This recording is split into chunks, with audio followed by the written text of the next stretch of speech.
We made it. Here it is. The final preview, baby.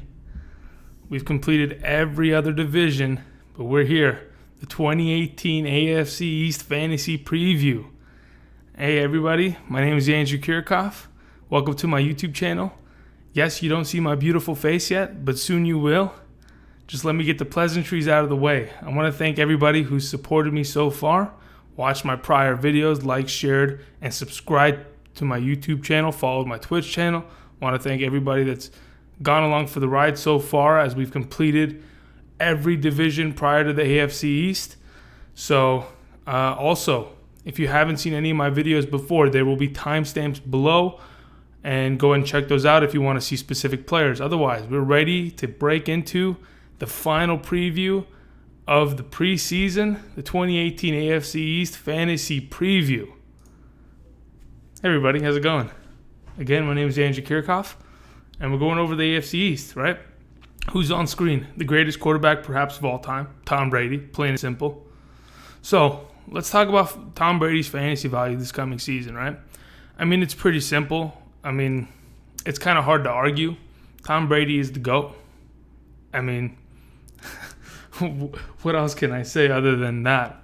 Fantasy-wise, he's usually in the top 5 on a consistent basis. These past 2 seasons at least, he's been especially good. Brady's found the fountain of youth, and whether it's regular season or playoffs, Brady is an absolute monster. I don't care if you hate his guts because he beats your team every year in the AFC Championship game. I don't care if he just keeps winning and that's what pisses you off.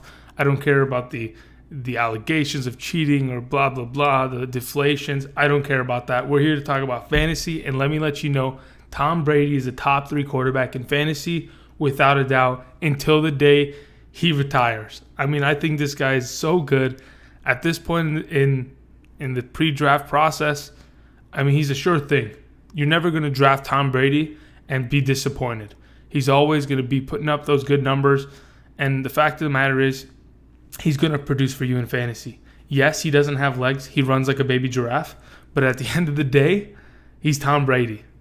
So as you can see, his stats from last season, almost 4,600 passing yards, led the league last season, 32 touchdown passes, was almost the league leader, 8 interceptions, that's fantastic, and 359.88 fantasy points and 6 point per passing touchdown leagues. I'm excited. Are you excited? You better be excited too.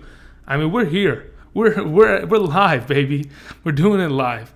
Last season, despite being suspended for the first 4 games of the season, he came out, threw for 3,500 yards and 28 touchdowns on only 2 interceptions. This guy's an animal.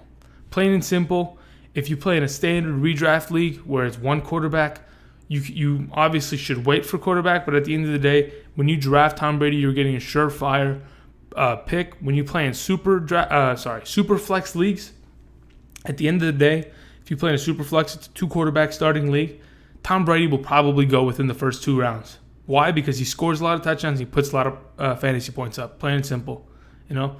And no matter who's surrounding Tom Brady, whether it be Edelman or no Edelman, Chris Hogan's, the James White, the Gronkowskis, the Martellus Bennett's, it doesn't really matter. Randy Moss a couple years back, it doesn't matter, right? There's always a revolving door at the wide receiver, running back, and tight end position with the Patriots, yet the only thing that stays consistent is Tom Brady's production. Therefore, 100% without a doubt in my mind, Tom Brady will be a top 3 quarterback in fantasy this coming season. I'm sure everybody knows that. I mean, I don't even have to tell you, but I'm here to tell you, so I'm going to. Plain and simple, top 3 quarterback in a super flex probably goes in the first 2 rounds. I like super flex. You don't like super flex? Try it. I mean, it should be fun. It's a pretty fun experience when you get to use almost every single fantasy position to its max potential. Anyway, so let's move on with the Patriots. Okay, so we're going to go to Rex Burkhead, right? This is another person that I was not expecting to talk about, right? But at the end of the day, Burkhead has some sort of fantasy value that can be tapped into and could potentially be a better stash, I could say. Yeah, he's a better stash as the season progresses, right? In 2016, he played for the Bengals. He was the 4th string running back, and he got some carries here and there because of the injuries. to Giovanni Bernard and Jeremy Hill. So he stepped in, got some pretty good carries here and there, and obviously caught the eye of Bill Belichick. They signed him to the Patriots last year. So here's the thing about Rex Burkhead. He's kind of like a Swiss Army knife. He gets played in the backfield. Sometimes they put him out in the slot. Sometimes they put him out wide. They can use Burkhead everywhere because he is such a dynamic player. Obviously, only putting up 114.8 fantasy points in half-point PPR scoring leagues wasn't great last year, right? He wasn't a commodity of value. But at the end of the day, he came on strong at the end of last season. Had a couple games where he had 2 touchdowns, won a couple fantasy players some specific weeks prior to playoffs. The way I see it, because of the departure of Dion Lewis, right? Dion Lewis was the starting running back of the Patriots last season, and now he has moved on to the Tennessee Titans. Because of his departure, I see Rex Burkhead definitely getting more of an opportunity this coming season. Yes, this backfield still has a lot of pieces in it, but at the end of the day, they all seem to somehow manage to produce. The way I see it right now, I don't even have Rex Burkhead ranked probably in my top 40 running backs because there's so much more talent and there's so much more production. But at the end of the day, I just wanted to bring up his name because there is a potential for him to take over this backfield because a couple times past last season, he did so. He took over the backfield and he produced. So other than that, just remember the name, Rex Burkhead. He's a guy that you can stash in your later rounds, leave him on your bench. Something happens in this backfield, Belichick comes out and only wants to use Burkhead. There's a possibility that could happen. You never know with Belichick. At the beginning of last season, everyone was thinking, Mike Gillislee came from the Bills to the Patriots. He's going to be the goal line back. He's going to get every carry. Week 1, Gillislee had 3 touchdowns. After that, Gillislee was never used again, plain and simple, right? So this backfield's very volatile. I just wanted to keep some names out in the fold because he has PPR value as well.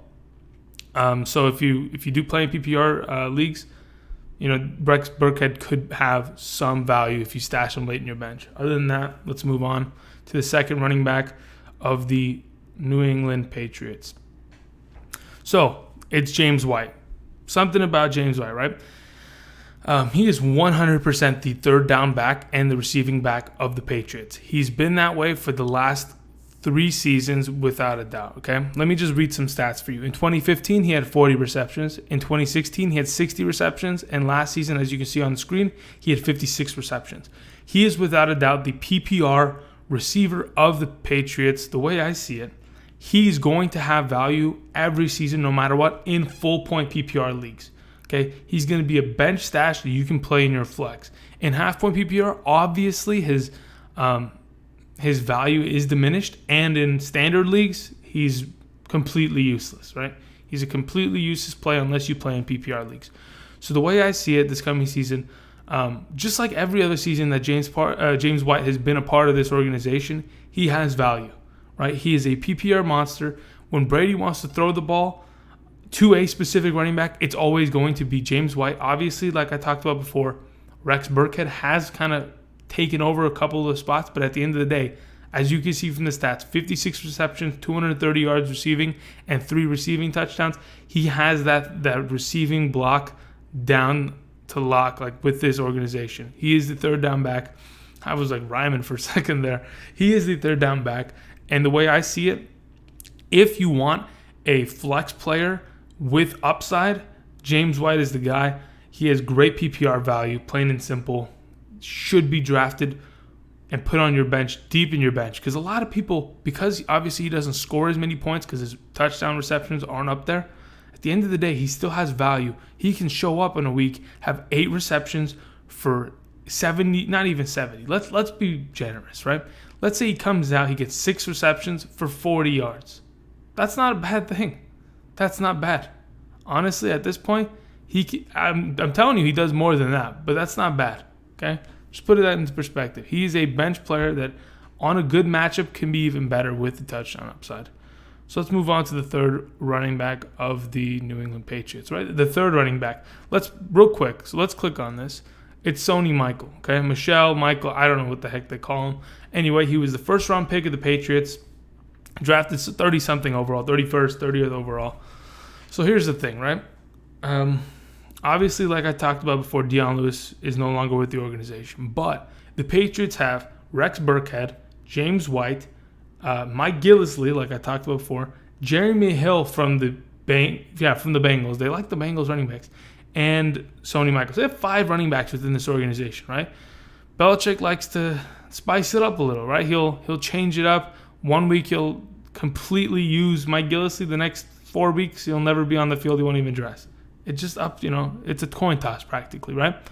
But the starting position is available, right? These last 2 seasons, the Patriots had LeGarrette Blount and they had Dion Lewis. Both of these running backs 100% produced, right? So they're not going to be a running back by committee. They're going to be a backfield that 100% has one running back carrying majority of the team on his back, right? When LeGarrette Blount in 2016 was the running back for the Patriots, he had over 1,000 yards, and he had, if I'm not mistaken, 16 touchdowns within that season, or some crazy number. Let's see. LeGarrette Blount. Smoking them blunt modes. LeGarrette Blount is now on the... okay, so listen to this stat. So in 2016, the Patriots handed off the ball to LeGarrette Blount 299 times for 1,100 rushing yards and 18 rushing touchdowns, right? Last season with Dion Lewis had 900 yards and let's see, how many touchdowns? Dion Lewis, and he had 6 touchdowns, 900 yards, 6 touchdowns, right? So there is obviously a number 1 back that the Patriots like to use. I think it might be Sony Michel, whatever. At the end of the day, they drafted him in the first round for a reason. They know he has talent, and I think they're going to use that without a doubt to have them, hand the ball off to this rookie and have him just rip up on defenses within their division. Their division is not very tough, right? And with so many running backs being filtered in, Rex Burkhead, James White, and Michael, I'm going to go with Michael. I'm definitively saying it's Michael, okay? Whatever. We're just going to call him Sony, okay? Here it is. We're changing it up, all right? Audibles, okay? It's Sony, okay? With having Burkhead and James White sometimes in there, Sony at the end of the day is going to have enough leeway to not have to carry the ball every down back-to-back. But I expect him, if given the starting position, to get about 15 touches a game, whether it be receiving or rushing. He's a diverse player that has a lot of talent the way I see it. A lot of people don't know about Sony. So the way you should probably approach this is trying to snag him at the best possible value that you can get. Drafting these rookie running backs early. Yes, last year rookie running backs were amazing. McCaffrey last year, Alvin Kamara, Kareem Hunt, they won people leagues. There's a potential for Sony to do the same this year because the Patriots love to run the ball. They want to make sure that Brady's healthy, right? And how do you make sure Brady's healthy? You hand the ball off, you get it out of his hands.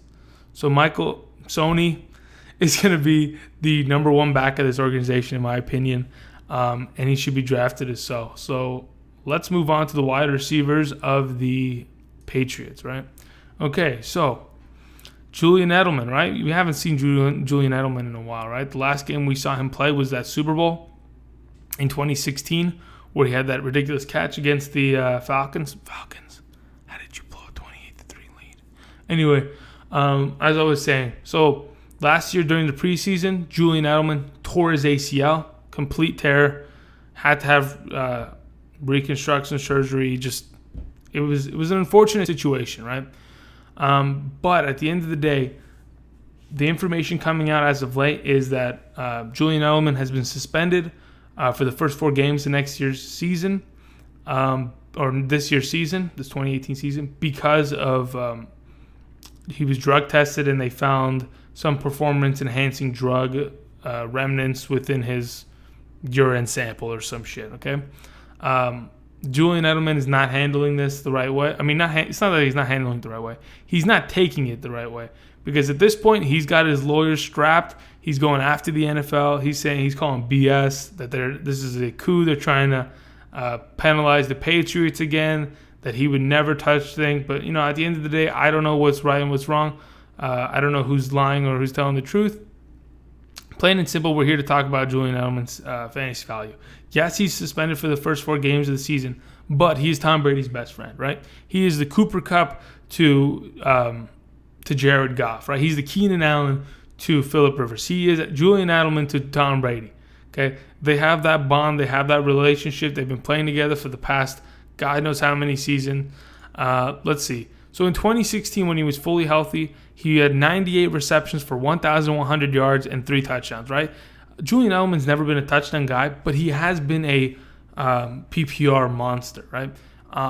Just for a sample, in 2013, 105 receptions. 2014, 92 receptions. 2015, yes, he had a couple injuries he fought with. He had 61 receptions, and then in 2016, he had 98 receptions, right? He's a PPR monster, but at the end of the day, if the suspension holds up, his appeal does not get him a lesser sentence. The way I see it, he's going to obviously not be within the top. He's going to be a wide receiver 3 with 4 games off, right? The way I see it, he's going to come back. He's still going to have value, but when you should draft him, he should obviously, like when people are starting to, like let's say for example, in the 10th round, when people are beginning to start stashing bench spots with a little bit of depth, perhaps you take a gamble on Julian Edelman. Because at the end of the day, he's going to have value. He's going to be present in the playoffs for you. So he's going to have some sort of contribution within your team. So the question is, how much wide receiver depth do you have going into, drafting him? Because if you don't have much depth, there's not really a good reason to take him. You would only draft Julian Edelman if you have good depth of wide receivers, so you don't have to really worry about, oh man, I don't know if I can start X receiver because he's a garbage receiver. I can't believe I have him starting for my team. That kind of a situation. Other than that, the way I see it, if you can survive the first 4 weeks without Edelman, from then on, as long as he's healthy, right? So he's already been working out a little bit. His progress is looking good. The way I see it, that extra 4 weeks kind of helps him.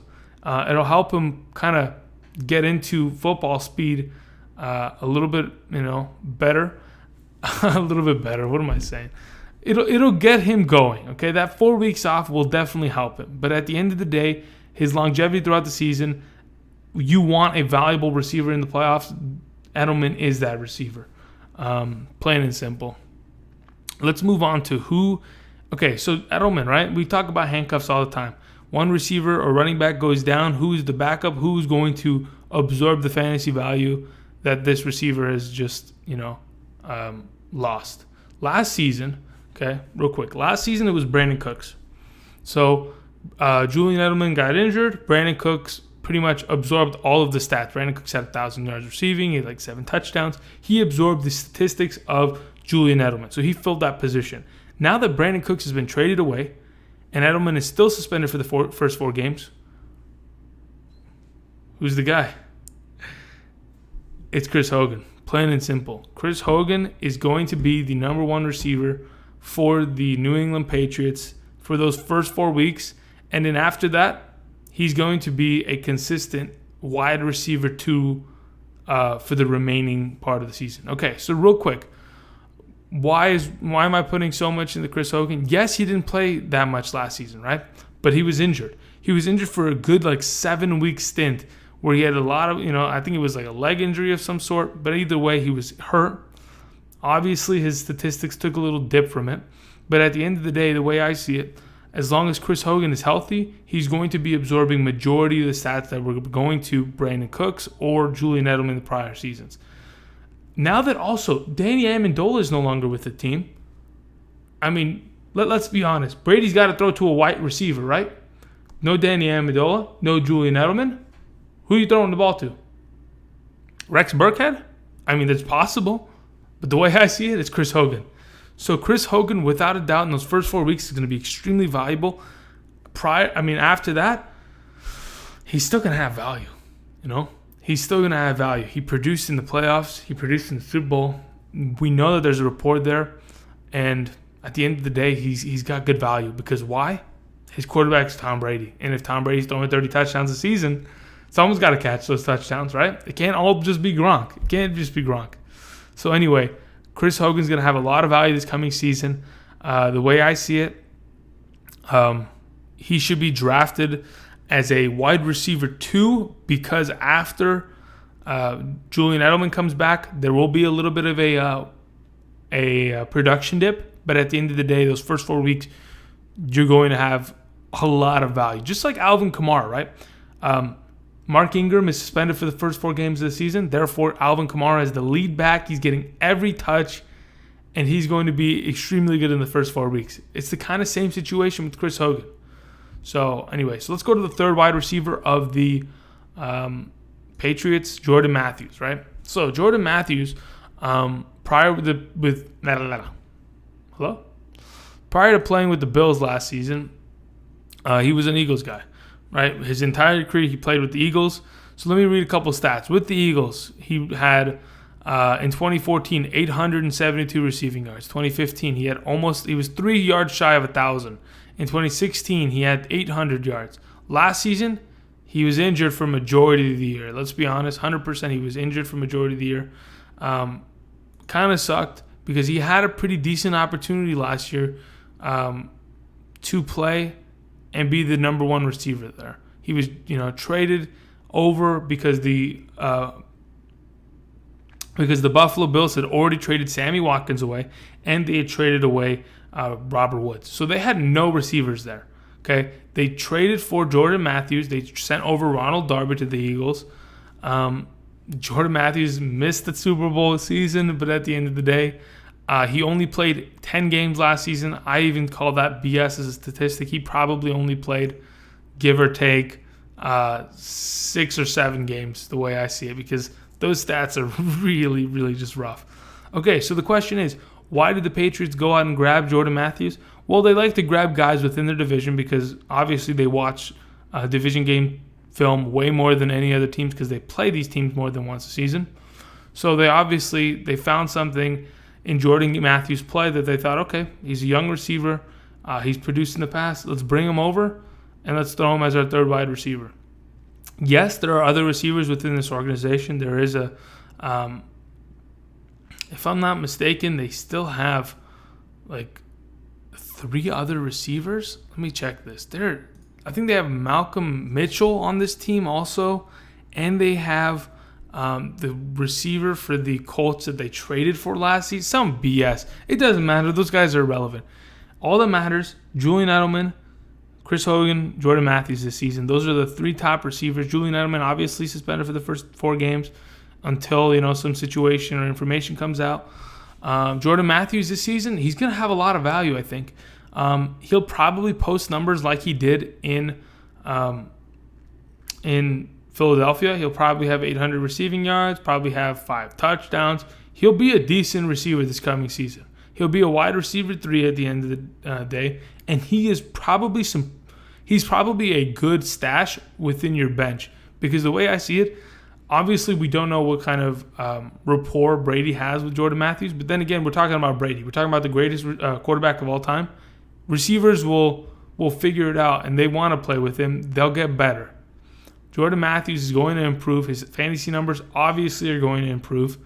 And at the end of the day, I think if you put Jordan Matthews on your bench and he ends up starting to really get within this organization and get opportunities, get targets, he's going to be a pretty good fantasy bench player that you can play in your flex or even play him at your third wide receiver slot within the season into good matchups, like, for example, against the shitty teams within their division, the Jets, the Bills, and the Dolphins. Anyway, that is the last wide receiver of the New England Patriots. Let's move on to, boom, Rob Gronkowski. Okay, last year in half-point PPR leagues, Rob Gronkowski had 192.9 fantasy points, right? A couple weeks back, I did a little graphic where I showed that Gronkowski and Julio Jones, what was the difference between their scoring? It was only 0.9 points per week on a 16-week average. Okay, imagine Gronkowski didn't even play every game. He missed the last game because they already clinched playoffs. So it would have been way less. It would have been like 0.8 point difference, right? So the number 4 receiver of last season, Julio Jones, was a half a point difference, not even half, a 0.8 difference between the number one tight end. So just put that in perspective. When you're drafting, tight ends have really good value, especially if he's the number one tight end. Why is he the number one tight end? Brady's his quarterback, and because he is a monster. Okay, let me read some stats, right? Obviously, Gronkowski's never been healthy throughout his entire, his career. He's always had one, there's a couple good years, then he has back surgery, he's done. Couple good years, his elbow, as you can see there, he's got that J.J. Watt kind of arm looking over there, done for the season. A couple good years, garbage, dead, put him in the IR, and then a good year. So we're at that stint. If I'm looking at these stats correctly, right, he's going to have another good year, okay? There's no injury coming up. Yes, he talked about maybe wanting to retire this past offseason, but that's just because, the injuries are catching up with him. He's beginning to feel the wear and tear, but he's a monster, okay? Don't get it twisted real quick. He is still, in my opinion, the number one tight end in fantasy. I always preach draft a top 5 tight end, right?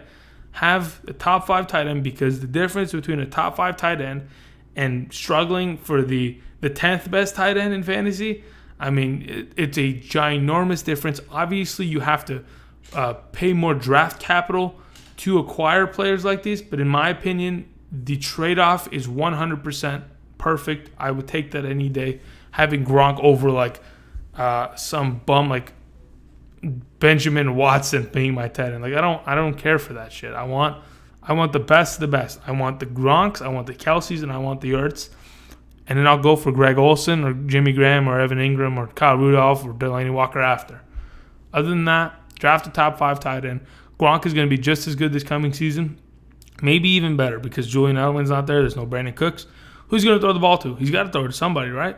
Hogan, Jordan Matthews, Gronkowski, and who's the fourth guy? James White.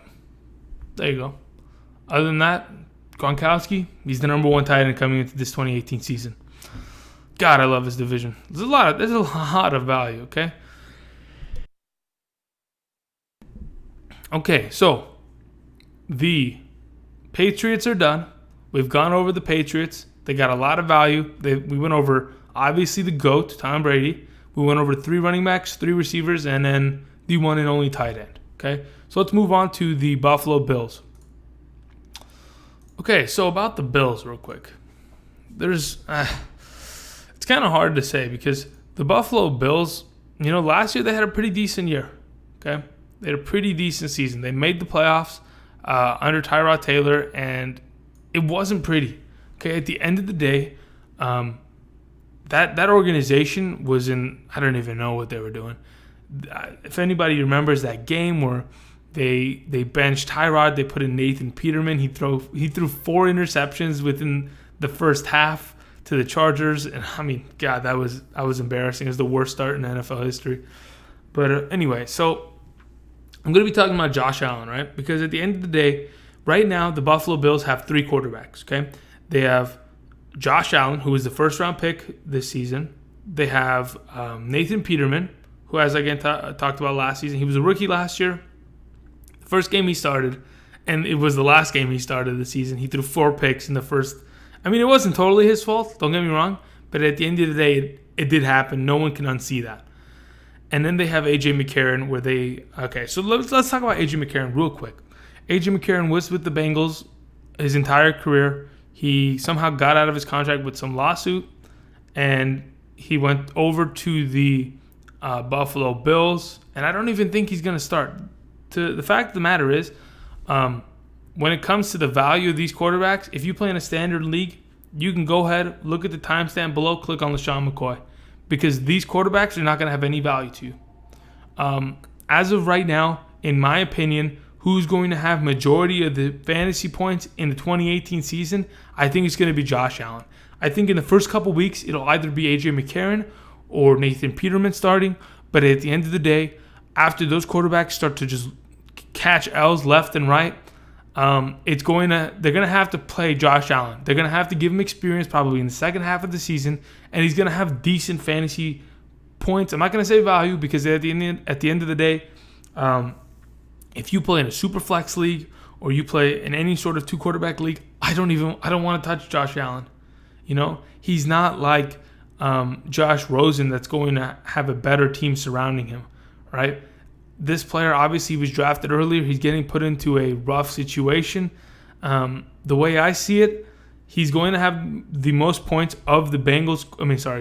He's going to have the most points of the Bills quarterbacks in the 2018 season, but that's not saying much because the Bills quarterbacks they're not great. That's why the rookie that's, listen, this rookie, real quick, before we get any further, okay? He was drafted off of pure measurables. He's a big guy. He's got a strong arm.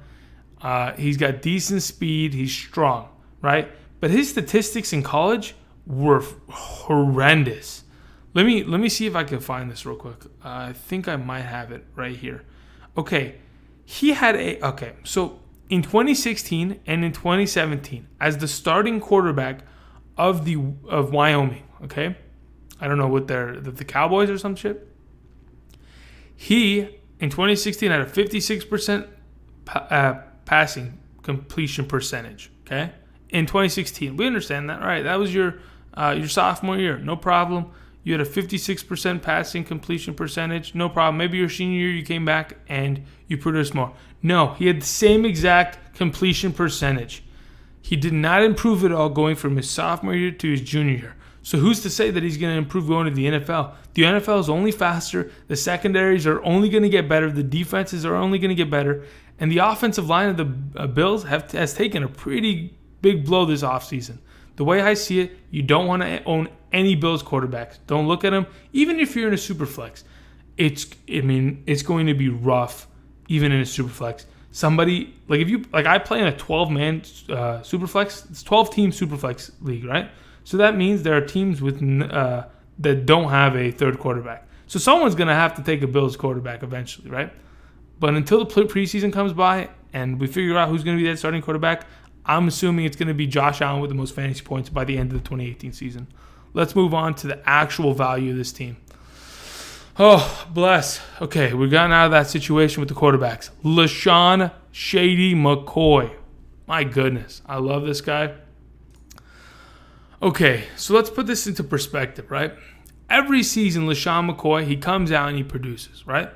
Because, especially with the Bills, as long as he stays healthy, yes, he's getting up there in age, but at the end of the day, LeSean McCoy is the only part of this offense that has guaranteed value. He's going to touch the ball almost 250 times this season. He's going to catch out of the backfield 50 plus times, right? The last couple seasons, right? 2016, 50 receptions. Last year, 59 receptions, right? That's really good, especially when he played with the Eagles. There was a season where he had 78 receptions. I mean, that's some good PPR stats right there. The way I see it, obviously his touchdown numbers aren't as good as the other running backs, but he is going to be a top 12 running back this season. But let's go into detail. This past offseason, Eric Wood, the center of the Buffalo Bills, retired. Okay, he had to retire because of a specific injury. He was forced to retire. He's done. Okay, Richie Incognito, the All-Pro left guard. He, if I'm not mistaken, if I've heard this correctly, he retired. Okay, he fake retired to be released by the Bills in order to be a free agent, so that he can go and unretire and then sign with another team. Some weird shit like that happened. Anyway, the All-Pro left guard and the really good center that has been there for a while, Eric Wood, both of them are gone. So the interior offensive line is in shambles right now. So therefore, a team like the Bills who likes to run the ball, that is going to hurt them a lot. It's going to hurt LeSean McCoy a bit, right? But here's the way I see it. You have 3 inexperienced quarterbacks within, on this roster right now. What do you have to do with inexperienced quarterbacks? You got to throw short passes to the running back, and you got to run the ball.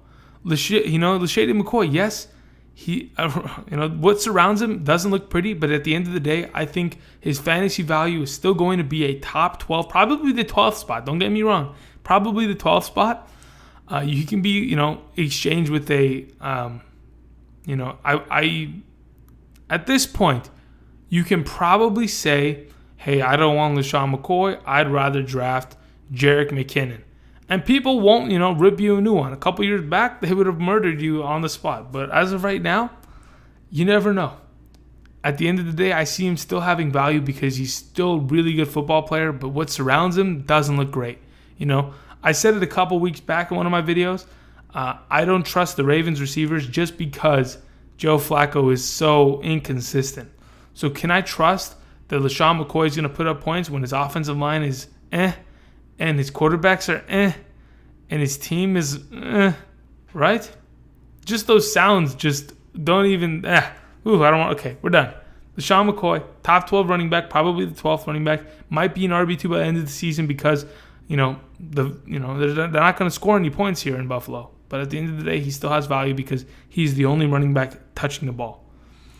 Okay, so they brought in Chris Ivory, right? Chris Ivory played for the Jaguars last year. He played when Leonard Fournette was injured. The way I see it, he is a handcuff to LeSean McCoy. If LeSean McCoy is to get injured, Chris Ivory is 100% going to pick up any of the yards that is going to be missed. If you own LeSean McCoy and you have an extra bench spot and you're willing to fill it with Chris Ivory, you can go ahead. But the way I see it, when it comes to handcuffs in the draft at least, I only want to handcuff the top 5 running backs, right? I want to handcuff Gurley, Bell, Kamara, Elliott, and David Johnson. I don't want to handcuff these so running backs. But then again, LeSean McCoy is getting up there in age, and this team is not really looking great. So there's a possibility where if he gets hurt, he might just ship it in and be like, all right, I'm done for this season. Let me know how it is in 2019. So that's all I can say about Chris Ivory as of right now. All right, so Kelvin Benjamin, the guy that showed up to Carolina Panthers camp looking like Fat Albert. I talked about this a couple weeks back. The way I see it, he's the number one receiver upon this offense. He's the number one pass catcher on this offense, right? He's a bigger target. He's going to have decent numbers this coming season because at the end of the day, he has performed in the past, right? In 2014, his rookie season, he had 1,000 receiving yards and 9 touchdowns with Cam Newton. And obviously in 2015, he was out for the entire year. I think he tore his ACL in the preseason. 2016, he came back, had 940 receiving yards, 7 touchdowns. Last year, prior to being traded, he was the number 1 wide receiver in Carolina. He came over here, and the Buffalo situation's a complete mess. Therefore, he didn't produce a lot, right? His stats on the top right of the screen, the majority of that, like let's say, for example, 475 yards of those 692 are from Carolina. 2 of those touchdowns are from Carolina. And 32 of those receptions are from Carolina. So what kind of production are we getting here? I just said it like 5 minutes ago. I don't trust the wide receiver if their quarterback is shit. And the way I see it, the Bills ain't got no good quarterbacks. Just plain and simple. So we're not going to even waste time here. Only draft Kelvin Benjamin to sit on your bench. If he's in your starting lineup, you've made a mistake. Done. Zay Jones, same situation. But I want to talk about a specific statistic with with Zay Jones. Okay, so real quick, Zay Jones this past offseason punched some dude in the face, right? That's already a red flag. I'm like, if you're getting in trouble off the field, we've got problems. Okay, so where's that specific statistic that I wanted to talk about? Okay, listen to this. It's pretty ridiculous. Last season with the Bills, right? He was a rookie. Everyone thought, maybe Zay Jones is the best receiver in this draft class. He's going to be great. Put him on your bench. Didn't end up doing shit, right? Jack all. His fantasy points definitely show that. So, last year he had 74 targets and only had 27 receptions. There are 50 passes that just... What happened? Was Tyrod Taylor that bad? Or is Zay Jones just a bum? I don't know, but I don't want to talk about these receivers any longer than I have to. The way I see it, if you don't have a stable quarterback, how can I trust you as a receiver? That's it. That's all I can say. All right, so Charles Clay, right? Last season, he had an okay year. He was an okay tight end. He's usually in this area, okay? He's going to have 50 receptions. He's going to have 500-something yards. and he's going to have a handful of touchdowns, right? But nothing more than I can fit in my hand, right? So 5 touchdowns is his max ceiling. Plain and simple, okay? The way I see it, he is not a top 5 quarterback. He is not a top 10 quarterback. Quarterback. He's not a top 10 tight end. He's not a top 5 tight end. He may not even be a top 15 tight end. He might be like the 15-14 range, right? Because he still puts up yards. Because, quarterbacks need safety blankets, which they are tight ends, right? The way I see it, I wouldn't draft him because he's not a top 5 tight end. Thank you. See, everyone's following along. Let's move out of the Bills because this place is a desolate land of garbage. Okay, so, I went over Josh Allen, and you might be thinking, where's Sam Darnold, right? The quarterback that was drafted out of USC at the 3rd overall position by the Jets. Well, I don't trust that Sam Darnold's going to start this year. Josh McCown last year, prior to his injury, was a monster. He started on my fantasy team in my Superflex, and he won me games, plain and simple. Why? His stats were fantastic last year. He was putting up 2 touchdowns a week. And in 6-point per passing touchdown leagues, that is fantastic. The way I see it, he's going to start this coming season, plain and simple. Why? Because he is, a veteran quarterback that at the end of the day, there's not a lot of risk when you start him, right? You can actually win games with Josh McCown. There's a reason the Jets had to trade up to the number 3 spot this past season. They traded with the Colts. It's because Josh McCown won them a lot of games. They beat the Chiefs last year at some point in the season. The Chiefs were a playoff team. Like, how does that happen, right? Last season, 18 touchdowns, 5 on the ground, so 23 total, 3,000 yards, only 9 interceptions, which is not a big deal. At the end of the day, the pieces that are going to surround him are decent. Therefore, he has some value in Superflex leagues. Other than that, don't even think about him. Plain and simple. Superflex leagues, he is the 3rd starting quarterback that will sit on your bench. Pretty much. That's it. Isaiah Crowell. Okay, so let's talk about this real quick. This time last year, all the analysts were like, Isaiah Crowell is going to be fantastic. Did you hear about what Hugh Jackson said? Hugh Jackson said he's going to have over 300 rushing attempts. Wow, did you really? Oh, my God. We should probably draft Isaiah Crowell in the late 1st round, early 2nd round. Oh, my. You know what? That's a fantastic idea. Let me go ahead and waste my draft pick on a bum that is on the worst team in the NFL. And that's what you got. If you drafted Isaiah Crowell, bless your soul, you made the biggest mistake in fantasy history.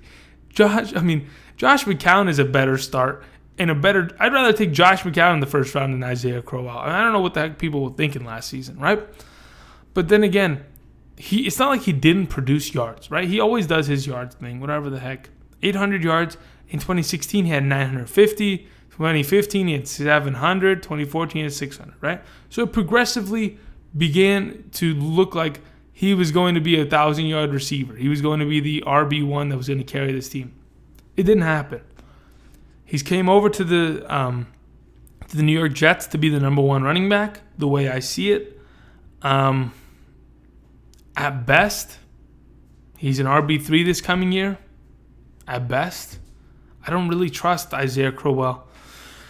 And I don't really trust the Jets because, the Jets are a little here and there when it comes to running backs in fantasy.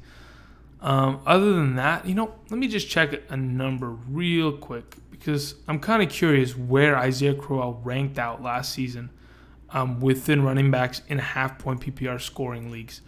So if you give me a momentum, I'm going to go ahead and check this. Isaiah, where are you? Okay, so let's check here. We're going to go fantasy points. We're going to scroll this. He had 129. So he wasn't in the top 25. Therefore, he was okay. So he had the same amount of points as Derrick Henry had last year, and Derrick Henry didn't even have any starts. Derrick Henry was a backup running back to, what's his name? DeMarco Murray that hasn't even been signed yet. Anyway, so he was a running back 3 last year. The way I see it, he's going to be running back 3 again this year. So where does he sit? He sits on your bench. And when you're starting running back, like Le'Veon Bell has a bye week, you can go ahead and start this guy. Other than that, we're done with Isaiah Crowell. Okay, so we're here. Bilal Powell. Okay, what does Bilal Powell have, in value? Okay. Well, Bilal Powell had more points than Isaiah Crowell did last year, and Bilal Powell didn't do anything for the first 5 weeks of the season, I swear. Bilal Powell, saying his name, Bilal Powell, blah, blah, blah, blah. Anyway, I'm not going to say his name. Last year, it's so hard not to say his name. Goodness, I'm struggling over here. Okay, so let's put it this way. Let's read some stats, okay? In 2016, he had similar rushing yards, he had more receiving yards, and he had way more receptions. He had 58 receptions in 2016, right? So where did those stats go? Okay, what happened? They just didn't feature Bilal Powell. Oh, man, I said it. Like they were supposed to, right? Bilal Powell is supposed to be the receiving running back of this offense. He's supposed to be a pretty vital piece of this offense. They didn't feature him last year, which everyone thought they would. I drafted him thinking, obviously he's a bench stash. You leave him on your bench. But at the end of the day, he didn't produce much. This coming season, he's the same way. He's good in PPR value. You can stash him on your bench.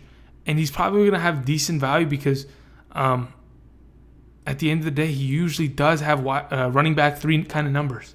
So leave him on your bench, and maybe there's upside if he scores touchdowns, or if Isaiah Crowell shits the bed and they give Bilal Powell the entire reign of the backfield. So let's move on to the receivers of the Jets. Okay, number 1, Robby Anderson. Robby Anderson this past offseason, DUI. I saw his mugshot. It looks absolutely horrendous. I probably should have put the mugshot in the corner. I made a mistake, okay? Forgive me. Maybe you can look it up. Robby Anderson, mugshot, I don't know. Last season, he played out of his mind. Out of his mind. I don't even understand what happened, right? All of a sudden, I'm sitting there and I'm seeing like consistently Robby Anderson. I'm watching NFL Red Zone. Sponsor me, please. Robby Anderson touchdown. Robby Anderson touchdown on a weekly basis. Let me find this. On a weekly basis, he was putting up fantastic fantasy points, and it shows because last year, if I'm not mistaken, let's see where Robby Anderson was in. He had 168 fantasy points, huh? That made him a wide receiver. Oh my God, Robby Anderson was almost a wide receiver 1, so he was a mid wide receiver 2. With Josh McCown at quarterback and a little bit of Bryce Petty and Christian Hackenberg. How is that possible? Well, he had 7 touchdowns and he had an amazing season with Josh McCown, right? So let's go in and read some stats real quick. So Robby Anderson, this coming season, right? As long as the NFL doesn't suspend him for some out of the league BS, because because of his DUI. As long as he doesn't get suspended there, he should be fine.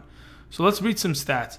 So, oh my God. Okay. From October 22nd, right, against Miami last season, all the way to November 26th. So 5 weeks.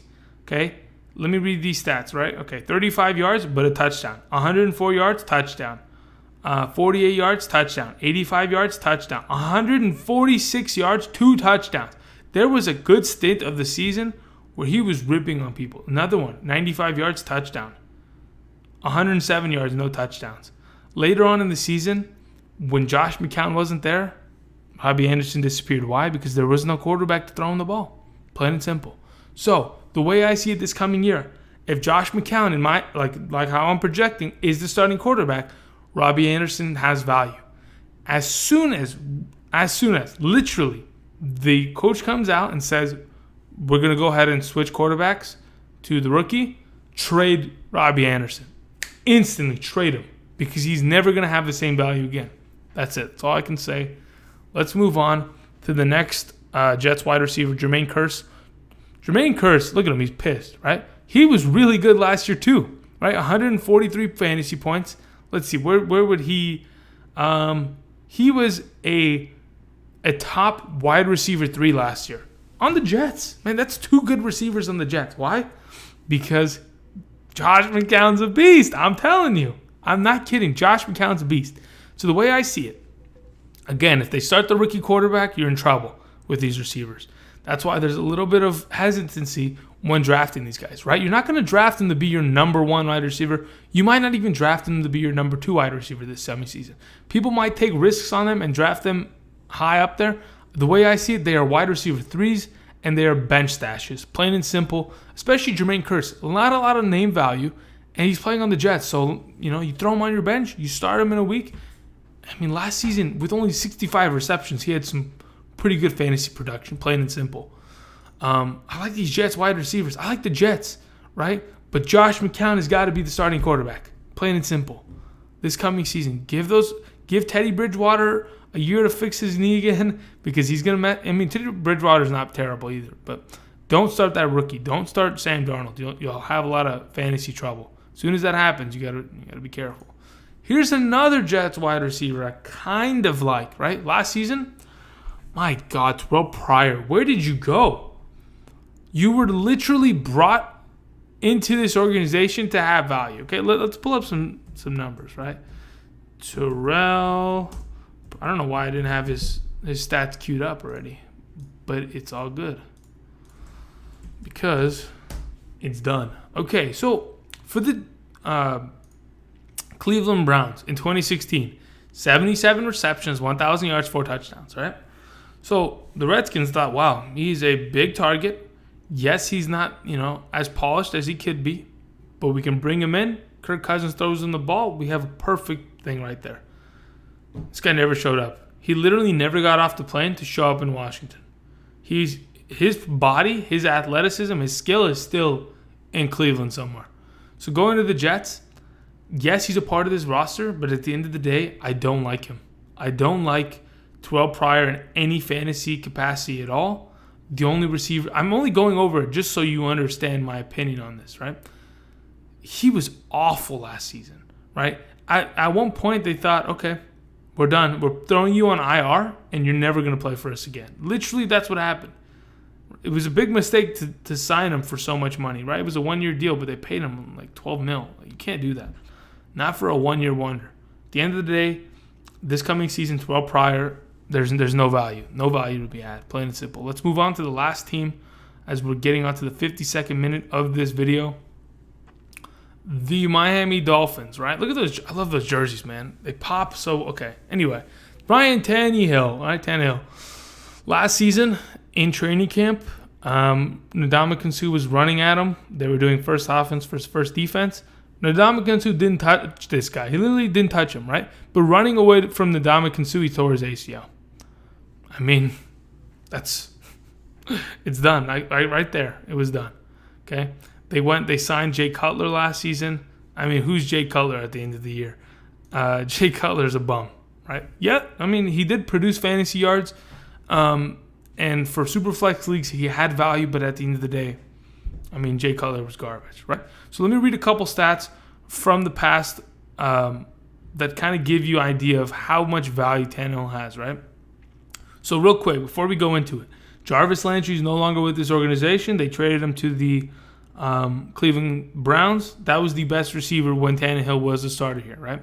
But in 2013, okay, Tannehill, 3,900 passing yards, 24 touchdowns, 2014, 4,000 yards, 27 touchdowns. 2015, 4,200 yards, 24 touchdowns. In 2016, 3,000 yards, 19 touchdowns. But he had partially torn his MCL that season, and the backup quarterback who doesn't leave the Dolphins, something more, was that took up like a couple games, right? So at the end of the day, plain and simple, Tannehill has value, right? Obviously not in your traditional 12 quarterback, system, but in super flex leagues, this is the way I see it, right? Real quick, I talked about it if you haven't seen my last video, go watch it, right? It's about Jameis Winston. The way I see it, if you're playing in a super flex league, he shouldn't be your second quarterback, but he should be your bench quarterback. Why? Because he has value. He plays for a decent team that has decent weapons surrounding him, and he's a good quarterback. There's nothing wrong with Tannehill. Yes, he's not going to produce numbers like a top 10. He's not going to be Phillip Rivers, but at the end of the day, he can come off your bench. He can start when your quarterbacks have bye weeks. That's where he has value, okay? In your standard 12-team league where you only start one quarterback, click the timestamp below, go to Kenyan Drake. That's all I can say. Other than that, yes, he's coming off of an ACL injury, but at the end of the day, they have a lot of talent in Miami that, he should be able to produce. I mean, they kept this guy. I mean, he used to be a wide receiver in college, right? and they've somehow made him into a quarterback. So there's a lot of skill that Tannehill has. Okay, so we're moving on to Kenyan Drake. Okay, so last year, right? J.J. was the starting running back of this team, right? He started the year, he was ripping people apart, and then they traded away J.J. to the Eagles, and Kenyan Drake took over. He had pretty decent yards, right? He had decent stats. The way I see it this coming season, he has a potential to be a running back 2 within that 13 to 24 range, potential, right? But if you don't act on potential, blah, blah, blah, you're garbage. The way I see it, if he is given the opportunity to be the lead back of this team, he can have value, plain and simple, okay? But there's only one thing stopping him, and that is Frank Gore, okay? Frank Gore, which we're going to talk about next, may have value. But real quick, he has really good PPR value. He had 32 receptions last year. He's usually the receiving back. The way I see it, if he's given the opportunity, he honestly could be an RB2. Plain and simple, right? A lot of people don't know the name value of Kenyan Drake, and his ADP is probably not that high because, these last couple of years, he was only a rookie in 2016, right? So he hasn't done shit in this league. But last year, at the end of the year, he was pretty decent, okay?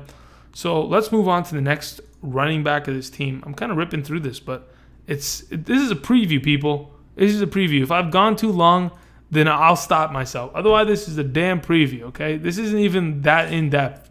Okay, I'm not throwing out stats. Oh, when Kenyan Drake received the ball on the left side of the field, he averaged 10 yards per reception. I'm not doing that kind of shit, okay? Leave me alone, okay? So, Frank Gore. Frank Gore, the man, the myth, the legend, the guy that's been playing since 2005. Frank Gore, the guy, he's going to be a first ballot Hall of Famer. It's not even close. Because when you've been playing in the league for close to 12 years and you're still rushing for 961 yards and 3 touchdowns with a shitty Colts team, you're an animal. You're an animal, okay? Let me look at this real quick. 1, 2, 3, 4, 5, 6, 7, 8, 9. 9 seasons of 1,000 or more yards, 2 seasons of 900 or more yards, and 1 season of 800 and more yards. And in his rookie year, he only had 600. No big deal. Anyway, the way I see it, Frank Gore coming back to Miami. He used to be go to the University of Miami. He used to be a Hurricane. He's coming back home. The way I see it, he can still play, right? If he ends up being the RB1 here, then forget anything I just said about Kenyan Drake. But until we figure out, Frank Gore's only come back because he wants to live in Miami, he loves Miami, blah, blah, blah.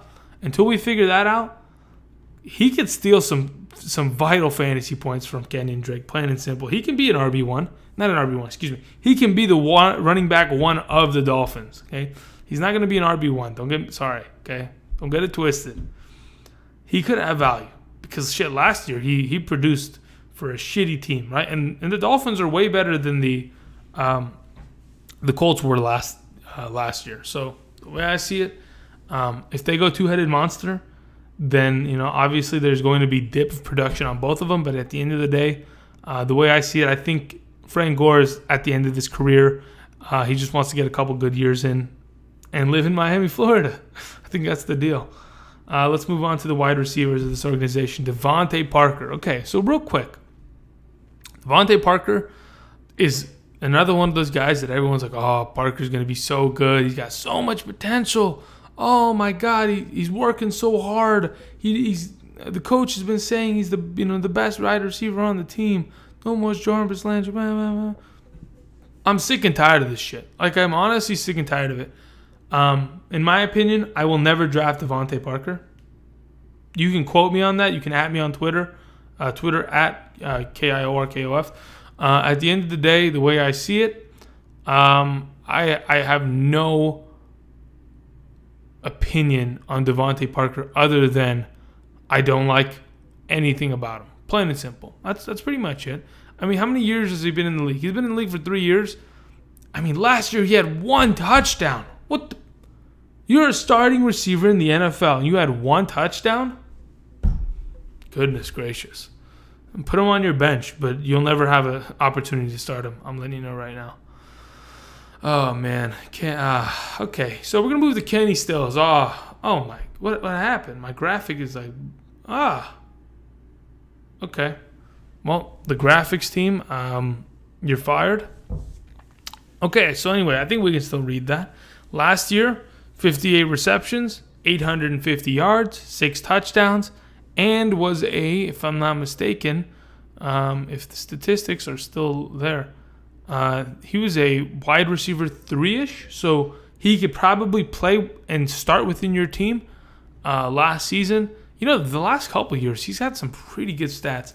So when he played for the Saints in 2014, 900 yards receiving, 3 touchdowns, right?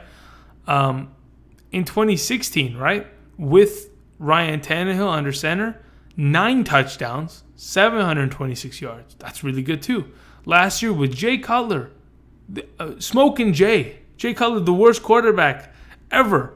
He had 850 yards and 6 touchdowns. That's not bad at all, people. That's not bad at all. Kenny Stills, in my opinion, better receiver than DeVante Parker. I will take Kenny Stills and put him on my bench. I don't mind. Why? Because I think Ryan Tannehill probably has a better rapport with Kenny Stills than he does with DeVante. I can't stand DeVante Parker. I don't know what it is. Maybe it's because he screwed me over last year. Anyway, there's another good receiver of this offense. Let's move on. Danny Amendola, what are you doing? Okay, so real quick. Why is Danny Amendola on the Dolphins? Money. Dollar signs. I should have put everything in green. I should have put some I misspoke. The graphics department is fired, effective immediately. It's not even close. Okay? Pack up your shit and we're taking just the key cards that you have to get into the facility, give it to the front desk person. We're done. Anyway, so let's keep talking about Danny Amendola. He had decent value last year. The way I see it, Amendola, if he gets a concussion, is dead. That's really how it really is, honestly. Danny Amendola is one concussion away from being out for the rest of his career. I'm not even kidding. It's not even close. Production-wise, he's been a decent receiver for the Patriots. I mean, let's read these stats. 2013, 600 yards. 2015, 600 yards. 2017, 600 yards. Now, in 2014 and 16, which I didn't read, he was injured in both of those years and only had 200 yards each. So, if the pattern continues, he's going to get hurt this year, and he's going to produce 200 yards, and he's going to be worthless to the Dolphins. And you know what's going to happen? They're going to cut him. He's going to go back to the Patriots, and he's going to win a Super Bowl with the Patriots. At me. Other than that, Kenny Stills. Guys, Kenny Stills, the best receiver on this team. Okay, so the last part that we're going to go over in the AFC East for the 2018 preview, okay, Mike Gesicki, okay, out of Penn State, second-round pick, tight end. This team last year had Julius Thomas at tight end. Really wasn't great. So who is Mike Gesicki? At the end of the day, I don't know. Let's look him up. Let's see what kind of stats he had, actually. I want to see if they even used him in college. I probably should have done this before the video, but at the end of the day, okay, so in college in 2016, he had 680 yards receiving, 5 touchdowns. And last year, he had 57 receptions, 563 receiving yards, and 9 touchdowns. So, wow, okay, already better than Hayden Hurst.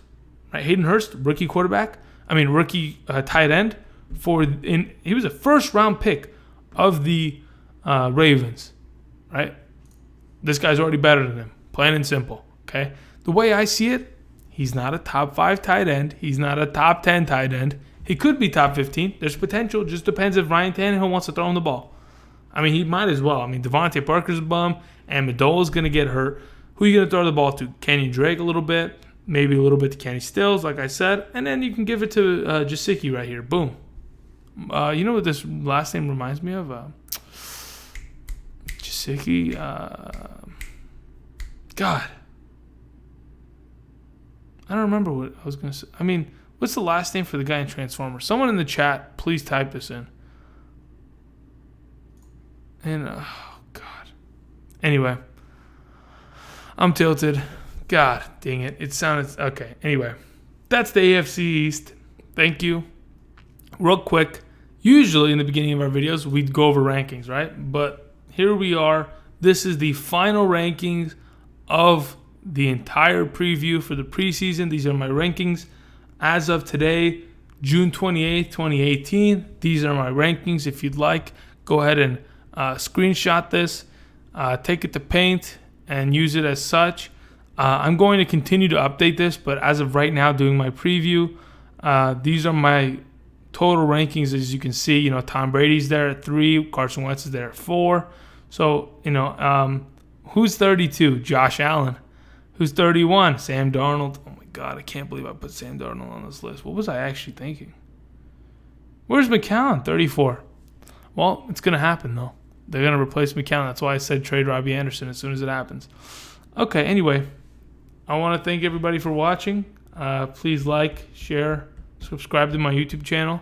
At the end of the day, I just need another subscriber. Right now we're at 4. If we can get 5, whew, I mean, we're going to have a party. Plain and simple. We're going to be popping bottles. Anyway, thank you for watching, everybody. This was the 2018 AFC East Fantasy Preview. Okay, so real quick, where are we going from here? We've completed all of our previews. That's 8 previews of 8 divisions completed. We have our consensus, in my opinion, rankings of what we've got going into the season. I posted a couple videos here and there, but we've got a lot of content coming. Please subscribe. Click on that little bell thing in the corner and be ready, because videos are coming left and right, and I'm sure you're going to enjoy them. So anyway, thank you for watching, and we'll see you next time.